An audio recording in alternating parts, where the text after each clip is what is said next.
Assalamualaikum warahmatullahi wabarakatuh. Bersama saya pada hari ini Ustazah Syafiqah Nabila binti Razali.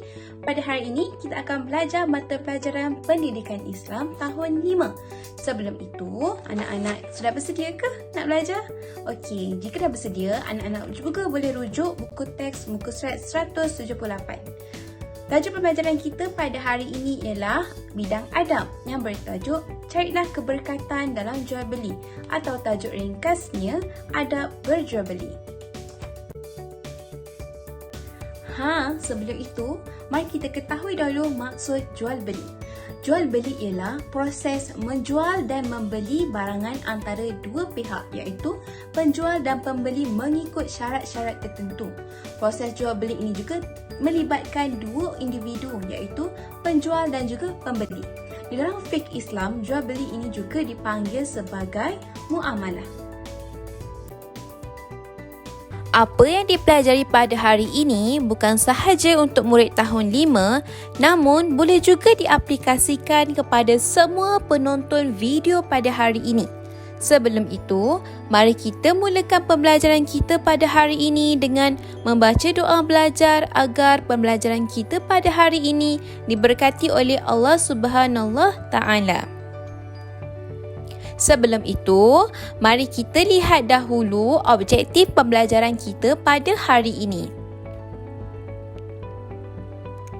Objektif pembelajaran kita pada hari ini terdapat 4 perkara. Yang pertama, menjelaskan adab dalam berjual beli. Kedua, menghuraikan ciri-ciri jual beli yang dimenepati hukum syarak. Yang ketiga, menganalisis kelebihan beradab ketika jual beli. Dan yang keempat, menganalisis akibat mengabaikan adab berjual beli. Sebelum kita memulakan pembelajaran kita pada hari ini, terdapat 3 bahagian yang akan Ustazah kongsikan pada hari ini. Yang pertama ialah nota, yang kedua latihan pengukuhan dan yang ketiga ialah perkongsian ilmu. Baiklah, pertama sekali Ustazah akan terangkan mengenai adab sebagai penjual. Adab sebagai penjual ada 9 perkara. Yang pertama ialah ikhlas, yang kedua jujur, ketiga tidak menipu timbangan, yang keempat memberi layanan yang baik, yang kelima bermanis muka, keenam tidak ambil keuntungan yang banyak, yang ketujuh lemah lembut, yang ke-8 menjaga kepentingan pelanggan dan yang ke-9 ialah bertolak ansur. Kita pergi pula pada bahagian adab sebagai pembeli. Adab sebagai pembeli ada 4 perkara. Yang pertama, pembeli mestilah membeli dengan berhemah. Yang kedua, pembeli juga harus membuat pembandingan sewaktu membeli, membanding beza. Yang ketiga, membeli dengan berjimat cermat. Dan yang keempat, membeli kerana keperluan dan bukan kerana kehendak. Yang seterusnya ialah ciri-ciri jual beli yang dibenarkan oleh syarak. Terbahagi kepada 2, penjual dan pembeli dan juga barang jualan. Bagi aspek penjual dan pembeli, terdapat 4 perkara. Yang pertama, penjual dan pembeli mestilah berakal, iaitu waras. Yang kedua, reda, bukan paksaan. Yang ketiga, mestilah hak milik sendiri. Dan yang keempat, tiada monopoli dan juga riba.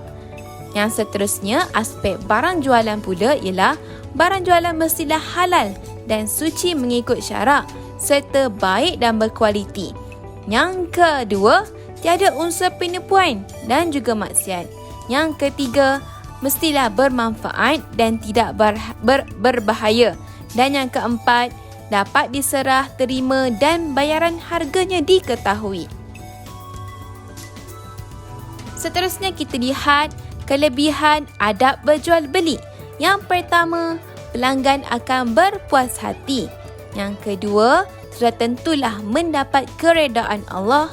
Yang ketiga, disukai pelanggan di mana sahaja. Yang keempat, masyarakat harmoni akan terbina. Dan yang kelima, perpaduan akan terus berkekalan. Dan yang keenam, mendapat pahala serta keuntungan. Yang terakhir sekali, kita akan melihat akibat, iaitu akibat mengabaikan adab berjual beli. Yang pertama, perniagaan akan rugi. Yang kedua, permusuhan akan berlaku. Yang ketiga, tidak mendapat berkat. Dan yang seterusnya, dicemooh oleh masyarakat. Dan terakhir sekali, tidak disukai pelanggan.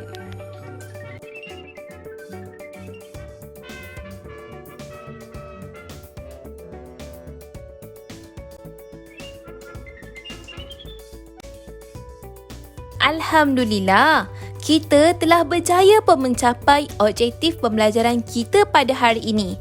Sekarang, kita akan pergi kepada soalan latihan pengukuhan.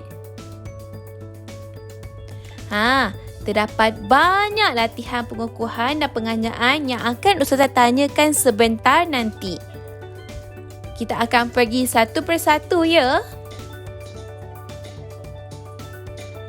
Yang pertama, berdasarkan gambar di sebelah, yang manakah padanan yang betul bagi adab terhadap penjual dan pembeli?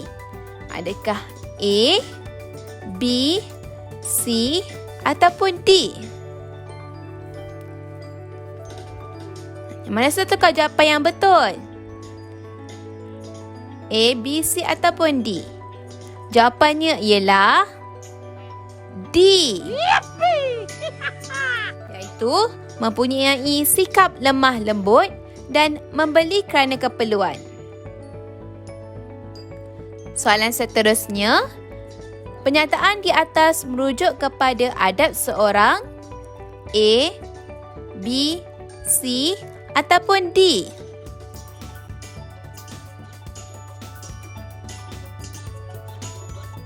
Jawapannya ialah B. Iaitu adab sebagai seorang penjual.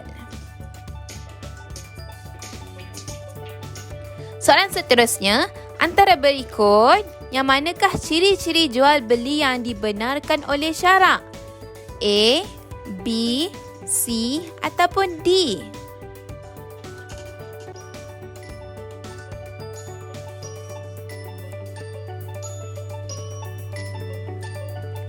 Jawapan yang sebenar dan betul ialah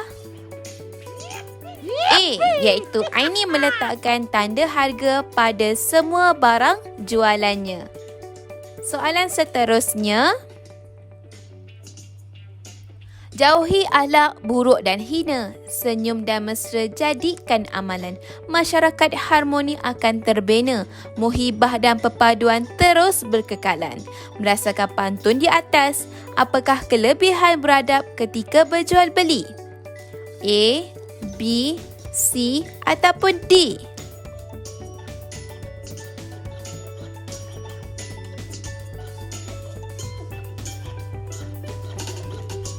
Ya, jawapannya ialah? Ya, betul. Jawapannya ialah D. Berjualan mendapat sambutan. Soalan seterusnya, Ahmad berhasrat untuk membuka gerai jualan semasa hari sukan sekolah beliau. Sebagai seorang penjual, apakah ciri-ciri barang jualan yang dibenarkan syarak? Jawapan yang mana satu? A, B, C ataupun D?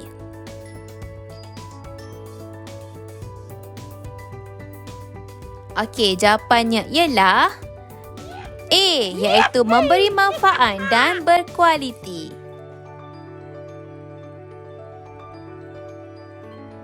Soalan seterusnya, berdasarkan gambar di atas, apakah akibat mengabaikan adab berjual beli di atas?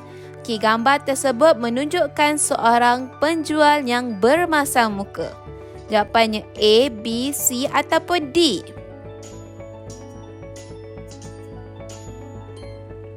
Okey, jawapannya ialah C, iaitu perniagaan akan rugi. Soalan seterusnya, Antara berikut yang manakah merupakan akibat mengabaikan adab berjual beli? A, B, C atau D?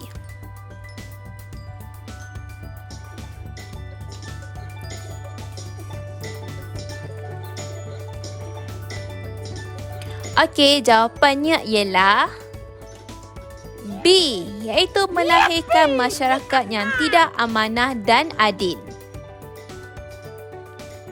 Okey, maka telah selesai. Kini, tibalah kita pada bahagian yang ketiga, iaitu perkongsian ilmu.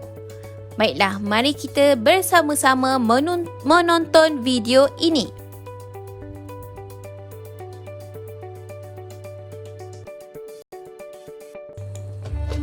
Assalamualaikum adik-adik. Kisah pada hari ini ialah tentang Umar bin Al-Khattab radhiyallahu anhu dan gadis penjual susu.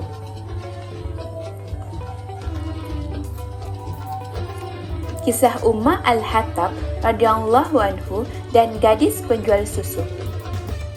Umar Al-Khattab merupakan sahabat Nabi yang terkenal sebagai seorang yang jujur dan adil di kota Madinah.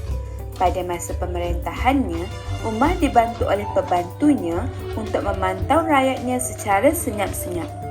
Secara tidak langsung, beliau ingin melihat dan mengetahui kehidupan rakyatnya. Khalifah Umar membuat peraturan kepada para pedagang yang berjual beli agar berlaku jujur dan adil, iaitu salah satunya dilarang mencampurkan susu yang dijual dengan air.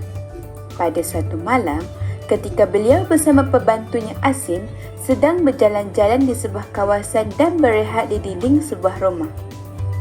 Ketika berehat, beliau terdengar perbualan seorang gadis bersama ibunya sedang berbual-bual. Ketika itu, beliau terdengar kata-kata seorang ibu kepada anaknya. "Anakku, campurkanlah air ke dalam susu untuk jualan kita pada hari esok," ujar ibu. Anaknya berkata, "Ibuku, tidakkah Khalifah Umar telah melarang kita mencampurkan air ke dalam susu?" Ibunya berkata lagi, "Sesungguhnya, engkau berada di tempat yang tidak dilihat oleh Khalifah dan pembantunya." Anaknya dengan tegas berkata, "Ibuku, kita tidak boleh menipu dengan menambah air ke dalam susu itu, walaupun Khalifah Umar tidak melihatnya. Namun, Allah sedang memerhatikan kita."